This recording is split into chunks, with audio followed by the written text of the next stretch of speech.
ਪਿਆਰੇ ਵਿਦਿਆਰਥੀਓ, 9ਵੀਂ ਕਲਾਸ ਦਾ ਪਾਠ ਵਨ ਸਮਾਜ ਅਤੇ ਬਸਤੀਵਾਦ ਇਹ ਆਪਾਂ ਪੜ੍ਹ ਲਿਆ ਆ। ਅੱਜ ਆਪਾਂ ਇਹਦੇ ਪ੍ਰਸ਼ਨ ਉੱਤਰ ਅਤੇ ਅਭਿਆਸ ਦੇ ਬਾਰੇ ਚਰਚਾ ਕਰਾਂਗੇ। ਪਹਿਲਾਂ ਸਾਡੇ ਕੋਲ ਆਪਸ਼ਨਲ ਪ੍ਰਸ਼ਨ ਹਨ, ਜਿਹਦੇ ਵਿੱਚ ਸਾਨੂੰ ਆਪਸ਼ਨ ਦਿੱਤੇ ਹੋਏ ਅਤੇ ਆਨਸਰ ਅਸੀਂ ਦੱਸਣਾ ਹੈ। ਊੜਾ ਬਹੁ ਵਿਕਲਪੀ ਪ੍ਰਸ਼ਨ। ਉਦਯੋਗਿਕ ਕ੍ਰਾਂਤੀ ਕਿਸ ਮਹਾਂਦੀਪ ਵਿੱਚ ਸ਼ੁਰੂ ਹੋਈ? ਏਸ਼ੀਆ, ਯੂਰਪ, ਆਸਟ੍ਰੇਲੀਆ, ਉੱਤਰੀ ਅਮਰੀਕਾ। ਤਾਂ ਸਾਡਾ ਉੱਤਰ ਵੀ ਨਾਲ ਦਿੱਤਾ ਹੋਇਆ ਆ। ਉੱਤਰ ਹੈ ਐੜਾ, ਏਸ਼ੀਆ। ਇੰਪੀਰੀਅਲ ਵਨ ਖੋਜ ਸੰਸਥਾ ਕਿੱਥੇ ਹੈ? ਦਿੱਲੀ, ਮੁੰਬਈ, ਦੇਹਰਾਦੂਨ, ਅਬੋਹਰ। ਤਾਂ ਇਸ ਦਾ ਉੱਤਰ ਹੈ ਈਡੀ, ਦੇਹਰਾਦੂਨ। ਭਾਰਤ ਦੀ ਆਧੁਨਿਕ ਬਾਗਵਾਨੀ ਦਾ ਮੋਢੀ ਕੌਣ ਮੰਨਿਆ ਜਾਂਦਾ ਹੈ? Lord Dalhousie, Dietrich Brandis, Captain Watson, Lord Hardinge. ਤਾਂ ਕੌਣ ਆ? ਡਾਇਟ੍ਰਿਚ ਬ੍ਰੈਡਿਸ਼, ਜਿਹਨੂੰ ਲਾਰਡ ਡਲਹੌਜੀ ਨੇ ਸਪੈਸ਼ਲ ਇਸੇ ਕੰਮ ਦੇ ਲਈ ਸੱਦਿਆ ਸੀ। ਭਾਰਤ ਵਿੱਚ ਸਮੁੰਦਰੀ ਜਹਾਜ਼ਾਂ ਲਈ ਕਿਹੜੇ ਰੁੱਖ ਦੀ ਲੱਕੜੀ ਸਭ ਤੋਂ ਵਧੀਆ ਮੰਨੀ ਜਾਂਦੀ ਸੀ? ਆਪਸ਼ਨ ਹਨ ਬਬੂਲ, ਓਕ, ਨਿੰਮ ਤੇ ਸਾਗਵਾਨ। ਸਾਡਾ ਉੱਤਰ ਹੈ ਸਾਗਵਾਨ। ਓਕ ਦੀ ਲੱਕੜ ਬਾਰੇ ਆਪਣੇ ਬੱਚੋਂ ਪੜ੍ਹਿਆ ਸੀਗਾ ਵੀ ਪਹਿਲਾਂ ਜਿਹੜੇ ਜਹਾਜ਼ ਸੀ ਇੰਗਲੈਂਡ ਦੇ, ਉਹ ਸਾਰੇ ਓਕ ਦੀ ਲੱਕੜ ਦੇ ਬਣੇ ਸੀ, ਪਰ ਉਹਦੀ ਮਿਆਦ ਸਿਰਫ 18 ਸਾਲ ਸੀ। ਜਦ ਕਿ ਜਿਹੜੀ ਸਾਗਵਾਨ ਦੀ ਲੱਕੜ ਇਹ ਮਜ਼ਬੂਤ ਹੁੰਦੀ, ਇਹਦੀ ਮਿਆਦ 50 ਸਾਲ ਸੀ। ਇਸ ਕਰਕੇ ਸਾਗਵਾਨ ਦੀ ਲੱਕੜ ਦੇ ਜਹਾਜ਼ ਬਣਾਏ ਜਾਣ ਲੱਗੇ। ਮੁੰਡਾ ਅੰਦੋਲਨ ਕਿਹੜੇ ਇਲਾਕੇ ਵਿੱਚ ਸ਼ੁਰੂ ਹੋਇਆ? ਰਾਜਸਥਾਨ, ਛੋਟਾ ਨਾਗਪੁਰ, ਮਦਰਾਸ, ਪੰਜਾਬ। ਤਾਂ ਇਸ ਦਾ ਉੱਤਰ ਹੈ ਐੜਾ, ਛੋਟਾ ਨਾਗਪੁਰ। ਅੱਗੇ ਖਾਲੀ ਥਾਵਾਂ ਭਰੋ। ਡੈਸ਼ ਅਤੇ ਡੈਸ਼ ਮਨੁੱਖ ਲਈ ਸਭ ਤੋਂ ਮਹੱਤਵਪੂਰਨ ਸਾਧਨ ਹੈ? ਵਨ ਅਤੇ ਜਲ। ਵਨ ਮਤਲਬ ਜੰਗਲ। ਜੰਗਲ ਤੇ ਪਾਣੀ ਸਾਡੇ ਲਈ ਸਭ ਤੋਂ ਮਹੱਤਵਪੂਰਨ ਹੈ। ਕਲੋਨਿਜ਼ਮ ਸ਼ਬਦ ਲਾਤੀਨੀ ਭਾਸ਼ਾ ਦੇ ਸ਼ਬਦ ਕਲੋਨੀਆ ਤੋਂ ਬਣਿਆ ਹੈ। ਤਾਂ ਬੱਚਿਓ ਉੱਤਰ ਹੇਠਾਂ ਲਿਖੇ ਹੋਏ ਧਿਆਨ ਨਾਲ ਦੇਖ ਲਿਓ।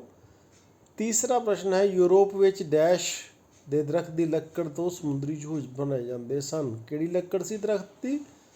ਓਕ ਦਰਖਤ ਸੀ, ਉਹਦੀ ਲੱਕੜ ਸੀ, ਜਿਹਦੀ ਮਿਆਦ 18 ਸਾਲ ਸੀ। ਯਾਨੀ ਉਹ ਤੋਂ ਬਣੀ ਚੀਜ਼ ਜਿਹੜੀ 18 ਸਾਲ ਤੱਕ ਰਹਿ ਸਕਦੀ ਸੀ। ਚੌਥਾ, ਬਿਰਸਾ ਮੁੰਡਾ ਨੂੰ 8 ਅਗਸਤ 1895 ਈਸਵੀ ਨੂੰ ਡੈਸ਼ ਨਾਂ ਦੇ ਸਥਾਨ ਤੋਂ ਗ੍ਰਿਫਤਾਰ ਕੀਤਾ ਗਿਆ? ਚਲਕਟ ਨਾਂ ਦੇ ਥਾਂ ਤੋਂ ਗ੍ਰਿਫਤਾਰ ਕੀਤਾ ਗਿਆ। ਪੰਜਵਾਂ, ਡੈਸ਼ ਨੂੰ ਖੇਤੀਬਾੜੀ ਦਾ ਰਵਾਇਤੀ ਢੰਗ ਮੰਨਿਆ ਗਿਆ? ਝੂਮ, ਬਦਲਵੀਂ। ਝੂਮ ਖੇਤੀ ਜਾਂ ਬਦਲਵੀਂ ਖੇਤੀ ਨੂੰ ਖੇਤੀਬਾੜੀ ਦਾ ਰਵਾਇਤੀ ਢੰਗ ਮੰਨਿਆ ਗਿਆ। ਇਹ ਸਾਡੀਆਂ ਖਾਲੀ ਥਾਵਾਂ ਸਨ। ਅੱਗੇ ਪ੍ਰਸ਼ਨ ਆਉਂਦੇ ਆ। ਸੱਸਾ ਭਾਗ ਹੈ, ਅੰਤਰ ਦੱਸੋ। ਸੁਰੱਖਿਅਤ ਵਨ ਅਤੇ ਰਾਖਵੇਂ ਵਨਾਂ ਵਿੱਚ ਕੀ ਅੰਤਰ ਹੈ? ਸੁਰੱਖਿਅਤ ਵਨ ਅਤੇ ਰਾਖਵੇਂ ਵਨਾਂ ਵਿੱਚ ਕੀ ਅੰਤਰ ਹੈ? ਪਹਿਲਾਂ ਸੁਰੱਖਿਅਤ ਵਨ ਦੇਖਦੇ ਹਾਂ। ਸੁਰੱਖਿਅਤ ਵਨਾਂ ਵਿੱਚ ਵੀ ਪਸ਼ੂ ਚਰਾਉਣੇ ਅਤੇ ਖੇਤੀ ਕਰਨ 'ਤੇ ਰੋਕ ਸੀ, ਪਰ ਇਨ੍ਹਾਂ ਜੰਗਲਾਂ ਦੀ ਵਰਤੋਂ ਕਰਨ 'ਤੇ ਸਰਕਾਰ ਨੂੰ ਕਰ ਦੇਣਾ ਪੈਂਦਾ ਸੀ। ਹੁਣ ਰਾਖਵੇਂ ਵਨ ਕੀ ਆ? ਰਾਖਵੇਂ ਵਨ ਲੱਕੜ ਦੇ ਵਪਾਰਕ ਉਤਪਾਦਨ ਲਈ ਹੁੰਦੇ ਸਨ। ਇਹਨਾਂ ਵਣਾਂ ਵਿੱਚ ਪਸ਼ੂ ਚਰਾਉਣਾ ਅਤੇ ਖੇਤੀ ਕਰਨ ਦੀ ਸਖਤ ਮਨਾਹੀ ਸੀ। ਇਹਨਾਂ ਦੋਵਾਂ ਵਿੱਚ ਅੰਤਰ ਹੈ, ਸੁਰੱਖਿਅਤ ਵਨ ਅਤੇ ਰਾਖਵੇਂ ਵਨ ਦੇ ਵਿੱਚ। ਦੂਸਰਾ ਹੈ ਆਧੁਨਿਕ ਬਾਗਵਾਨੀ ਅਤੇ ਕੁਦਰਤੀ ਵਨ।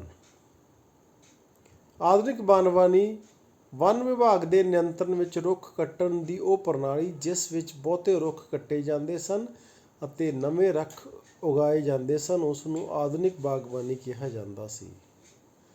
ਕੁਦਰਤੀ ਵਨ ਕੀ ਹਨ? ਕਈ ਰੁੱਖ ਪੌਦੇ ਜਲਵਾਯੂ ਅਤੇ ਮਿੱਟੀ ਦੇ ਉਪਜਾਊਪਣ ਦੇ ਕਾਰਨ ਆਪਣੇ ਆਪ ਉੱਗ ਜਾਂਦੇ ਹਨ। ਫੁੱਲ ਕੇ ਇਹ ਵੱਡੇ ਹੋ ਜਾਂਦੇ ਹਨ। ਇਹਨਾਂ ਨੂੰ ਕੁਦਰਤੀ ਵਨ ਕਹਿੰਦੇ ਹਨ। ਇਹਨਾਂ ਦੇ ਉੱਗਣ ਵਿੱਚ ਮਨੁੱਖ ਦਾ ਕੋਈ ਯੋਗਦਾਨ ਨਹੀਂ ਹੁੰਦਾ। ਜੋ ਆਪਣੇ ਆਪ ਹੋ ਜਾਂਦੇ ਉਹ ਕੁਦਰਤੀ ਵਨ ਆ। ਆਧੁਨਿਕ ਬਾਗਵਾਨੀ ਕੀ? ਉਹਦੇ ਵਿੱਚ ਅਸੀਂ ਬੂਟੇ ਲਾਉਣੇ ਆ, ਬੂਟੇ ਕੱਟਦੇ ਹਾਂ ਉਹਨੂੰ ਆਧੁਨਿਕ ਬਾਗਬਾਨੀ ਕਹਿੰਦੇ। ਇਹ ਇਹਨਾਂ ਦੋਹਾਂ ਦੇ ਵਿੱਚ ਅੰਤਰ ਹੈ। ਅੱਗੇ ਬਹੁਤ ਛੋਟੇ ਪ੍ਰਸ਼ਨਾਂ ਵਾਲੇ ਉੱਤਰ ਹਨ। ਪਹਿਲਾ ਪ੍ਰਸ਼ਨ ਹੈ, ਵਨ ਸਮਾਜ ਤੋਂ ਕੀ ਭਾਵ ਹੈ?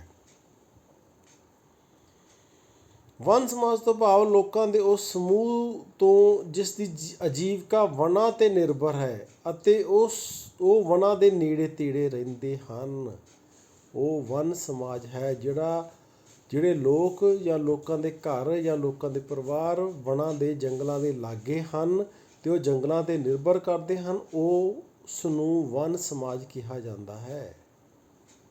ਦੂਸਰਾ ਪ੍ਰਸ਼ਨ, ਬਸਤੀਵਾਦ ਤੋਂ ਤੁਸੀਂ ਕੀ ਸਮਝਦੇ ਹੋ? ਇੱਕ ਰਾਸ਼ਟਰ ਜਾਂ ਰਾਜ ਦੁਆਰਾ ਕਮਜ਼ੋਰ ਦੇਸ਼ ਦੀ ਕੁਦਰਤੀ ਜਾਂ ਮਨੁੱਖਾਂ ਦੀ ਪ੍ਰਤੱਖ ਜਾਂ ਅਪ੍ਰਤੱਖ ਨਿਯੰਤਰਣ ਅਤੇ ਉਸ ਦੇ ਹਿੱਤਾਂ ਦੀ ਵਰਤੋਂ ਆਪਣੇ ਫਾਇਦੇ ਲਈ ਕਰਨਾ ਉਹ ਬਸਤੀਵਾਦ ਅਖਵਾਉਂਦਾ। ਯਾਨੀ ਕਹਿਣ ਦਾ ਮਤਲਬ ਇਹ ਆ ਵੀ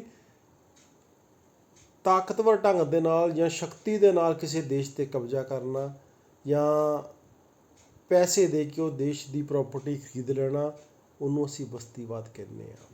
ਤੀਸਰਾ, ਜੰਗਲਾਂ ਦੀ ਕਟਾਈ ਦੇ ਦੋ ਵਪਾਰਕ ਕਾਰਨ ਦੱਸੋ। ਖੇਤੀਬਾੜੀ ਦਾ ਵਿਸਤਾਰ, ਵਪਾਰਕ ਫਸਲਾਂ ਦੀ ਖੇਤੀ।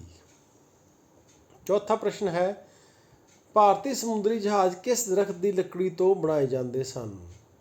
ਸਾਗਵਾਨ। ਅਤੇ ਇੰਗਲੈਂਡ ਦੇ ਕਿੱਥੋਂ ਬਣਦੇ ਸਨ? ਆਪਾਂ ਪਹਿਲਾਂ ਕਰ ਚੁੱਕੇ ਹਾਂ। ਉਹ ਬਣਦੇ ਸੀ ਕਿਹੜੇ ਦਰਖਤ ਤੋਂ? ਓਕ ਦਰਖਤ ਤੋਂ। ਪੰਜਵਾਂ ਪ੍ਰਸ਼ਨ ਹੈ, ਕਿਸ ਪ੍ਰਾਚੀਨ ਭਾਰਤੀ ਰਾਜੇ ਨੇ ਜੀਵ ਹੱਤਿਆ 'ਤੇ ਪਾਬੰਦੀ ਲਗਾਈ ਸੀ? ਜੀਵ ਹੱਤਿਆ ਯਾਨੀ ਜਦੋਂ ਆਪਾਂ ਸ਼ਿਕਾਰ ਕਰਦੇ ਹਾਂ, ਜਾਨਵਰਾਂ ਨੂੰ ਮਾਰਦੇ ਹਾਂ ਆਪਣੇ ਸ਼ੌਂਕ ਦੇ ਲਈ, ਉਹਨੂੰ ਜੀਵ ਹੱਤਿਆ ਕਿਹਾ ਜਾਂਦਾ ਆ। ਤਾਂ ਕਿਹਨੇ ਲਾਈ ਸੀ ਪਾਬੰਦੀ? ਸਮਰਾਟ ਅਸ਼ੋਕ ਨੇ। ਨੀਲਗਿਰੀ ਦੀਆਂ ਪਹਾੜੀਆਂ 'ਤੇ ਕਿਹੜੇ ਰੁੱਖ ਲਗਾਏ ਗਏ? ਬਬੂਲ। ਬਬੂਲ ਕਿਹਨੂੰ ਕਹਿੰਦੇ? ਕਿੱਕਰ ਨੂੰ। ਪੰਜਾਬ ਦੇ ਵਿੱਚ ਕਿੱਕਰ ਕਿਹਾ ਜਾਂਦਾ ਆ, ਇਹ ਬਬੂਲ ਵੀ ਕਿਹਾ ਜਾਂਦਾ ਆ ਦੂਜੇ ਰਾਜਾਂ ਦੇ ਵਿੱਚ। ਸੱਤਵਾਂ ਪ੍ਰਸ਼ਨ ਹੈ, ਚਾਰ ਵਪਾਰਕ ਫਸਲਾਂ ਦੇ ਨਾਂ ਦੱਸੋ। ਕਪਾਹ, ਪਟਸਨ, ਚਾਹ, ਕੌਫੀ, ਰਬੜ। ਇਹ ਵਪਾਰਕ ਫਸਲਾਂ ਆ। ਕਣਕ ਅਤੇ ਝੋਨਾ ਵੀ ਜਿਹੜਾ ਆ ਜਾਂ ਚਾਵਲ ਜਿਹੜੇ ਆ ਉਹ ਵੀ ਵਪਾਰਕ ਫਸਲਾਂ ਆ। ਇਹ ਵੀ ਤੁਸੀਂ ਇਹਦੇ ਵਿੱਚ ਜੋੜ ਸਕਦੇ ਹੋ। ਅੱਠਵਾਂ ਪ੍ਰਸ਼ਨ ਹੈ, ਬਿਰਸਾ ਮੁੰਡਾ ਨੇ ਕਿਹੜਾ ਨਾਅਰਾ ਦਿੱਤਾ? ਅਬੂਆ ਦੇਸ਼ ਵਿੱਚ ਅਬੂਆ ਰਾਜ। ਇਹ ਨਾਅਰਾ ਬਿਰਸਾ ਮੁੰਡਾ ਨੇ ਦਿੱਤਾ ਸੀ। ਜੋਧਪੁਰ ਦੇ ਰਾਜੇ ਨੂੰ ਕਿਸ ਭਾਈਚਾਰੇ ਦੇ ਲੋਕਾਂ ਨੇ ਕੁਰਬਾਨੀ ਦੇ ਕੇ ਰੁੱਖਾਂ ਦੀ ਕਟਾਈ ਤੋਂ ਰੋਕਿਆ? ਤਾਂ ਕਿਹੜੇ ਲੋਕ ਸੀ? ਬਿਸ਼ਨੋਈ ਭਾਈਚਾਰਾ ਸੀ, ਜਿਹੜੇ ਦਰਖਤਾਂ ਨੂੰ ਬਹੁਤ ਪਿਆਰ ਕਰਦੇ ਸੀ। ਉਹਨਾਂ ਨੇ ਦਰਖਤਾਂ ਨੂੰ ਕੱਟਣ ਤੋਂ ਰੋਕਿਆ। ਕਿਹਨੂੰ ਰੋਕਿਆ? ਜਿਹੜੇ ਜੋਧਪੁਰ ਦੇ ਰਾਜੇ ਸੀਗੇ, ਉਹਨਾਂ ਨੇ ਆਪਣੀਆਂ ਜਾਨਾਂ ਵੀ ਕੁਰਬਾਨ ਕਰਤੀਆਂ ਦਰਖਤਾਂ ਨੂੰ ਬਚਾਉਣ ਦੇ ਲਈ। ਉਹ ਕਿਹੜਾ ਸਮਾਜ ਸੀ? ਬਿਸ਼ਨੋਈ ਸਮਾਜ। ਹੁਣ ਛੋਟੇ ਪ੍ਰਸ਼ਨ ਹਨ ਜਿਹੜੇ 3 ਨੰਬਰ ਵਾਲੇ। ਉਪਨਿਵੇਸ਼ ਕਿਸ ਨੂੰ ਕਿਹਾ ਜਾਂਦਾ ਹੈ? ਉਦਾਹਰਨ ਦੇ ਕੇ ਸਮਝਾਓ। ਇੱਕ ਰਾਸ਼ਟਰ ਜਾਂ ਰਾਜ ਦੁਆਰਾ ਕਿਸੇ ਕਮਜ਼ੋਰ ਦੇਸ਼ ਦੀ ਕੁਦਰਤੀ ਜਾਂ ਮਨੁੱਖੀ ਸੰਪત્ਤੀ ਤੋਂ ਪ੍ਰਤੱਖ ਅਤੇ ਅਪ੍ਰਤੱਖ ਨਿਯੰਤਰਣ ਅਤੇ ਉਸ ਦਾ ਆਪਣੇ ਹਿੱਤਾਂ ਲਈ ਵਰਤੋਂ ਕਰਨਾ ਉਪਨਿਵੇਸ਼ ਕਹਾਉਂਦਾ ਹੈ। ਸੁਤੰਤਰਤਾ ਤੋਂ ਪਹਿਲਾਂ ਭਾਰਤ ਦੇ ਬ੍ਰਿਟਿਸ਼ ਸਰਕਾਰ ਦਾ ਨਿਯੰਤਰਣ ਇਸ ਦਾ ਉਦਾਹਰਨ ਹੈ। ਉਪਨਿਵੇਸ਼ ਕੀ ਹੁੰਦਾ? ਕੋਈ ਹੋਰ ਦੇਸ਼ ਤਾਂ ਕਿਸੇ ਬੇਗਾਨੇ ਦੇਸ਼ 'ਤੇ ਕਬਜ਼ਾ ਜਦੋਂ ਕਰ ਲੈਂਦਾ ਉਹ ਉਸਨੂੰ ਉਪਨਿਵੇਸ਼ ਬਣਾ ਲੈਂਦਾ ਹੈ। ਜਿਸ ਤਰ੍ਹਾਂ ਕਿ ਅੰਗਰੇਜ਼ਾਂ ਨੇ ਭਾਰਤ ਨੂੰ ਆਪਣਾ ਉਪਨਿਵੇਸ਼ ਬਣਾਇਆ ਸੀ। ਦੂਸਰਾ ਪ੍ਰਸ਼ਨ ਹੈ, ਵਨ ਅਤੇ ਜੀਵਿਕਾ ਵਿੱਚ ਕੀ ਸੰਬੰਧ ਹੈ? ਵਨ ਸਾਡੇ ਜੀਵਨ ਦਾ ਆਧਾਰ ਹਨ। ਵਨਾਂ ਤੋਂ ਸਾਨੂੰ ਫਲ ਫੁੱਲ, ਜੜੀਆਂ ਬੂਟੀਆਂ, ਰਬੜ, ਇਮਾਰਤੀ ਲੱਕੜੀ ਅਤੇ ਬਾਲਣ ਦੀ ਲੱਕੜੀ ਆਦਿ ਮਿਲਦੀ ਹੈ। ਵਨ ਜੰਗਲੀ ਜੀਵਾਂ ਦਾ ਆਸਰਾ ਹੈ। ਪਸ਼ੂ ਪਾਲਣ 'ਤੇ ਨਿਰਵਾਹ ਕਰਨ ਵਾਲੇ ਜ਼ਿਆਦਾਤਰ ਲੋਕ ਵਨਾਂ 'ਤੇ ਨਿਰਭਰ ਹਨ। ਇਸ ਤੋਂ ਇਲਾਵਾ ਵਨ ਵਾਤਾਵਰਨ ਨੂੰ ਸ਼ੁੱਧਤਾ ਪ੍ਰਦਾਨ ਕਰਦੇ ਹਨ। ਵਨ ਵਰਖਾ ਲਿਆਉਣ ਵਿੱਚ ਵੀ ਸਹਾਇਕ ਹੁੰਦੇ ਹਨ। ਵਰਖਾ ਦੀ ਪੁਨਰਾਵੜੀ ਜੰਗਲਾਂ ਵਿੱਚ ਰਹਿਣ ਵਾਲੇ ਲੋਕਾਂ ਦੀ ਖੇਤੀਬਾੜੀ, ਪਸ਼ੂ ਪਾਲਣ ਆਦਿ ਦੇ ਕੰਮਾਂ ਵਿੱਚ ਸਹਾਇਕ ਹੁੰਦੀ ਹੈ। ਤਾਂ ਵਨ ਕੀ ਹੈ? ਜੰਗਲ ਹੈ। ਜੀਵਿਕਾ ਕੀ ਹੈ? ਕਮਾਈ ਆ। ਜਿਹੜੇ ਲੋਕ ਜੰਗਲਾਂ ਤੋਂ ਕਮਾਈ ਕਰਦੇ ਆ, ਜੰਗਲਾਂ 'ਤੇ ਨਿਰਭਰ ਹਨ, ਜੰਗਲਾਂ ਦੇ ਆਧਾਰ 'ਤੇ ਹੀ ਆਪਣਾ ਜੀਵਨ ਬਤੀਤ ਕਰਦੇ ਹਨ, ਉਹ ਉੱਥੋਂ ਦੀ ਜੀਵਿਕਾ ਹੈ ਉਹਨਾਂ ਲੋਕਾਂ ਦੀ। ਇਹ ਜੰਗਲ ਅਤੇ ਜੀਵਿਕਾ ਵਿੱਚ ਸੰਬੰਧ ਹੈ। ਤੀਸਰਾ ਪ੍ਰਸ਼ਨ ਹੈ, ਰੇਲਵੇ ਦੇ ਵਿਸਤਾਰ ਲਈ ਜੰਗਲਾਂ ਨੂੰ ਕਿਵੇਂ ਵਰਤਿਆ ਗਿਆ? ਯਾਨੀ ਰੇਲ ਜਾਂ ਰੇਲ ਗੱਡੀ ਦੀਆਂ ਪਟੜੀਆਂ ਬਣਾਉਣ ਜਾਂ ਰੇਲਾਂ ਬਣਾਉਣ ਦੇ ਲਈ ਜੰਗਲਾਂ ਦੀ ਵਰਤੋਂ ਕਿਵੇਂ ਕੀਤੀ ਗਈ? ਉੱਤਰ ਹੈ ਬਸਤੀਵਾਦੀ ਸ਼ਾਸਕਾਂ ਨੂੰ ਰੇਲਵੇ ਦੇ ਵਿਸਤਾਰ ਲਈ ਸਲੀਪਰਾਂ ਦੀ ਲੋੜ ਸੀ ਜੋ ਸਖਤ ਲੱਕੜੀ ਨਾਲ ਬਣਾਏ ਜਾਂਦੇ ਸਨ। ਇਸ ਦੇ ਇਲਾਵਾ ਭਾਫ ਇੰਜਨਾਂ ਨੂੰ ਚਲਾਉਣ ਲਈ ਈਂਧਨ ਵੀ ਚਾਹੀਦਾ ਸੀ। ਇਸ ਦੇ ਲਈ ਵੀ ਲੱਕੜੀ ਦੀ ਵਰਤੋਂ ਕੀਤੀ ਜਾਂਦੀ ਸੀ।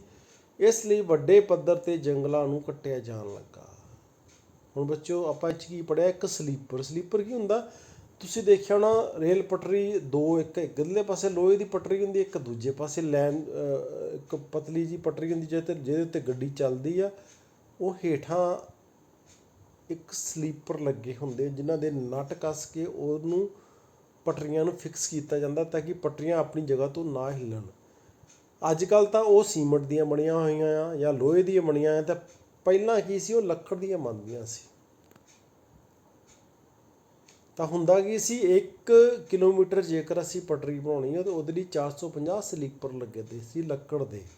ਜਿਹੜੀ ਲੱਕੜ ਦੇ ਦਰਖਤਾਂ ਨੂੰ ਕੱਟ ਕੇ ਵਿੱਚੋਂ ਸਲੀਪਰ ਬਣਾ ਕੇ ਮੋਟੇ ਮੋਟੇ ਮੋਛੇ ਅਤੇ ਉਹਨਾਂ ਨੂੰ ਉੱਤੇ ਨਟ ਲਾਈਨਾਂ ਦੇ ਕੱਸੇ ਜਾਂਦੇ ਸੀ ਤਾਂ ਕਿ ਗੱਡੀ ਉੱਥੋਂ ਚੱਲੇ ਅਤੇ ਉਹ ਪਟੜੀਆਂ ਜਿਹੜੀਆਂ ਆਪਣੀ ਥਾਂ 'ਤੇ ਰਹਿਣ।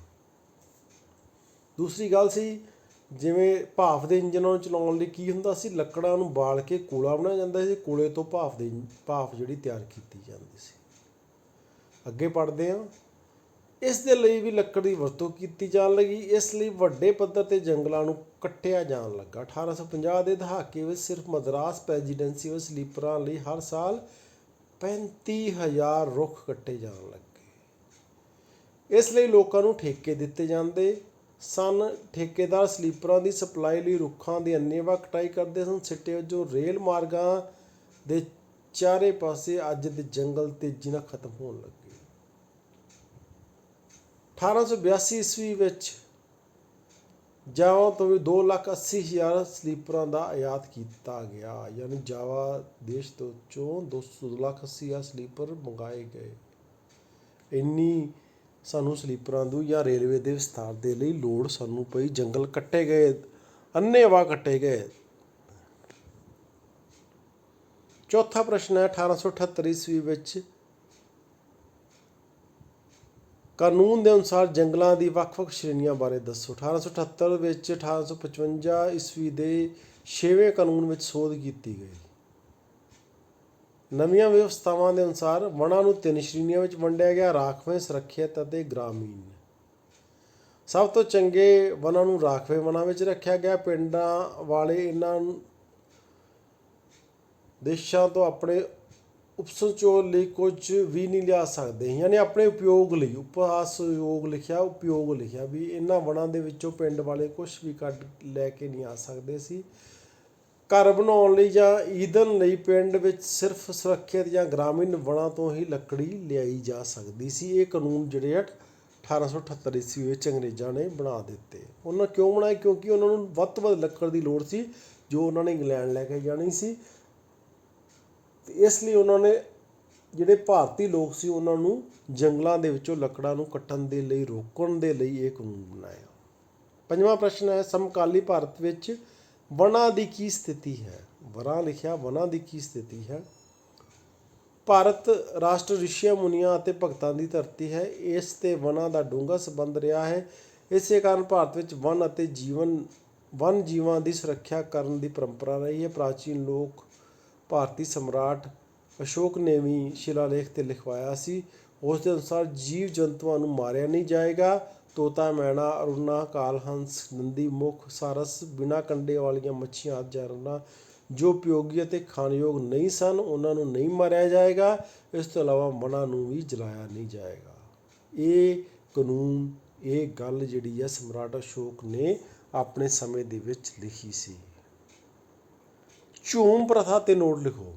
ਬਸਤੀਵਾਦ ਤੋਂ ਪਹਿਲਾਂ ਜੰਗਲਾਂ ਵਿੱਚ ਪਰੰਪਰਿਕ ਖੇਤੀ ਕੀਤੀ ਜਾਂਦੀ ਸੀ। ਇਸ ਨੂੰ ਝੂਮ ਪ੍ਰਥਾ ਜਾਂ ਝੂਮ ਖੇਤੀ ਜਾਂ ਸਥਾਨਾਂਤਰਿਤ ਖੇਤੀ ਕਿਹਾ ਜਾਂਦਾ ਸੀ। ਖੇਤੀ ਦੀ ਇਸ ਪ੍ਰਥਾ ਦੇ ਅਨੁਸਾਰ ਜੰਗਲਾਂ ਦੇ ਕੁਝ ਭਾਗਾਂ 'ਤੇ ਰੁੱਖਾਂ ਨੂੰ ਕੱਟ ਕੇ ਅੱਗ ਲਗਾਈ ਜਾਂਦੀ ਸੀ। ਮਾਨਸੂਨ ਤੋਂ ਬਾਅਦ ਉਸ ਖੇਤਰ ਵਿੱਚ ਫਸਲ ਬੀਜੀ ਜਾਂਦੀ ਸੀ ਜਿਸ ਨੂੰ ਅਕਤੂਬਰ ਨਵੰਬਰ ਵਿੱਚ ਕੱਟ ਲਿਆ ਜਾਂਦਾ ਸੀ। 2-3 ਸਾਲ ਲਗਾਤਾਰ ਇਸ ਖੇਤਰ ਵਿੱਚ ਫਸਲ ਪੈਦਾ ਕੀਤੀ ਜਾਂਦੀ। ਇਸ ਤੋਂ ਬਾਅਦ ਇਸ ਦੀ ਉਪਜਾਊ ਸ਼ਕਤੀ ਘੱਟ ਹੋ ਜਾਂਦੀ ਸੀ। ਇਸ ਕਾਰਨ ਇਸ ਖੇਤਰ ਨੂੰ ਤੇ ਰੁੱਖ ਲਾ ਦਿੱਤੇ ਜਾਂਦੇ ਸੀ ਤੇ ਤਾਂ ਕਿ ਜੰਗਲ ਤਿਆਰ ਹੋ ਸਕੇ। ਅਜਿਹੇ ਜੰਗਲ 17-18 ਸਾਲਾਂ ਵਿੱਚ ਮੁੜ ਤਿਆਰ ਹੋ ਜਾਂਦੇ ਸਨ। ਜੰਗਲ ਵਾਸੀ ਖੇਤੀਬਾੜੀ ਲਈ ਕਿਸੇ ਹੋਰ ਸਥਾਨ ਨੂੰ ਚੁਣ ਲੈਂਦੇ ਸਨ। ਹੁਣ ਝੂਮ ਪ੍ਰਥਾ ਕੀ ਸੀ? ਖੇਤੀਬਾੜੀ ਦੀ ਇੱਕ ਢੰਗ ਸੀ। ਇਹਦੇ ਵਿੱਚ ਕੀ ਹੁੰਦਾ ਸੀਗਾ ਵੀ ਕੁਛ ਜੰਗਲ ਦੇ ਏਰੀਏ ਦੇ ਵਿੱਚ ਜੰਗਲ ਨੂੰ ਕੱਟ ਕੇ ਉੱਥੇ ਖੇਤੀ ਕੀਤੀ ਜਾਂਦੀ ਸੀ। 2-3 ਸਾਲ ਖੇਤੀ ਕਰਨ ਤੋਂ ਬਾਅਦ, ਕਿਉਂਕਿ ਜਦੋਂ ਆਪਾਂ ਫਸਲਾਂ ਬੀਜਾਂਗੇ ਤਾਂ ਖੇਤੀ ਦੀ ਉਪਜਾਊ ਸ਼ਕਤੀ ਘੱਟ ਹੋ ਜਾਂਦੀ ਜ਼ਮੀਨ ਦੀ, ਅਤੇ ਉਹ ਕੀ ਕਰਦੇ ਸੀ 2-3 ਸਾਲ ਫਸਲ ਬੀਜ ਕੇ ਮੁੜ ਕੇ ਉੱਥੇ ਫਿਰ ਉਹ ਦਰਖਤ ਲਾ ਦਿੰਦੇ ਸੀ ਅਤੇ ਉੱਥੋਂ ਆਪਣਾ ਸਾਰਾ ਸਮਾਨ ਚੁੱਕ ਕੇ ਕਿਸੇ ਹੋਰ ਖੇਤਰ ਵਿੱਚ ਜੰਗਲ ਨੂੰ ਕੱਟ ਕੇ ਫਿਰ ਉੱਥੇ ਖੇਤੀ ਕਰਨ ਲੱਗ ਪੈਂਦੇ ਸੀ। ਫਿਰ 2-3 ਸਾਲ ਖੇਤੀ ਕਰਦੇ, ਫਿਰ ਉੱਥੋਂ ਹੋਰ ਕਿਤੇ ਹੋਰ ਚਲੇ ਜਾਂਦੇ ਸੀ। ਇਸ ਨੂੰ ਝੂਮ ਖੇਤੀ ਕਿਹਾ ਜਾਂਦਾ ਸੀ। ਇੱਕ ਖੇਤੀ ਦਾ ਢੰਗ ਸੀ ਜਿਹਦੇ ਵਿੱਚ ਜ਼ਮੀਨ ਦੀ ਉਪਜਾਊ ਸ਼ਕਤੀ ਬਰਕਰਾਰ ਰਹਿੰਦੀ ਸੀ ਅਤੇ ਜੰਗਲ ਵੀ ਬਰਕਰਾਰ ਰਹਿੰਦਾ ਸੀ। ਇਹ ਇੱਕ ਖੇਤੀ ਕਰਨ ਦਾ ਬਹੁਤ ਵਧੀਆ ਢੰਗ ਸੀ। ਇਸ ਨੂੰ ਝੂਮ ਖੇਤੀ, ਝੂਮ ਪ੍ਰਥਾ ਜਾਂ ਸਥਾਨਾਂਤਰਿਤ ਖੇਤੀ ਵੀ ਕਿਹਾ ਜਾਂਦਾ ਸੀ। ਸੋ ਬੱਚਿਓ, ਇਹ ਸਾਡੇ ਪ੍ਰਸ਼ਨ ਹਨ। ਇਹਦੇ ਵਿੱਚ ਬਹੁ ਵਿਕਲਪੀ ਪ੍ਰਸ਼ਨ, ਬਹੁਤ ਛੋਟੇ ਪ੍ਰਸ਼ਨ ਅਤੇ ਛੋਟੇ ਪ੍ਰਸ਼ਨ ਆਪਾਂ ਕਰ ਲਏ ਆ। 250 ਸ਼ਬਦਾਂ ਵਾਲੇ ਜਿਹੜੇ ਵੱਡੇ ਪ੍ਰਸ਼ਨ ਆ ਉਹ ਆਪਾਂ ਇਹਦੇ ਵਿੱਚ ਨਹੀਂ ਐਡ ਕੀਤੇ, ਕਿਉਂਕਿ ਜਦੋਂ ਅਸੀਂ ਉਹਨਾਂ ਨੂੰ ਵਿੱਚ ਐਡ ਕਰਦੇ ਹਾਂ ਤਾਂ ਉਹ ਬਹੁਤ ਵੱਡਾ ਸਾਡਾ ਟੌਪਿਕ ਬਣ ਜਾਂਦਾ ਆ। ਉਹਨੂੰ ਤੁਸੀਂ ਆਪਣੇ ਲੈਵਲ 'ਤੇ ਕਰਨਾ ਆ ਅਤੇ ਇੰਨੇ ਕੁ ਪ੍ਰਸ਼ਨ ਦਿਮਾਗ 'ਚ ਬਿਠਾਉਣੇ ਆ। ਬਸਤੀਵਾਦ ਅਤੇ ਵਨ ਸਮਾਜ ਦੇ ਬਾਰੇ ਇਹ ਪਾਠ ਆ ਸਾਡਾ 9ਵੀਂ ਕਲਾਸ ਦਾ। ਧੰਨਵਾਦ।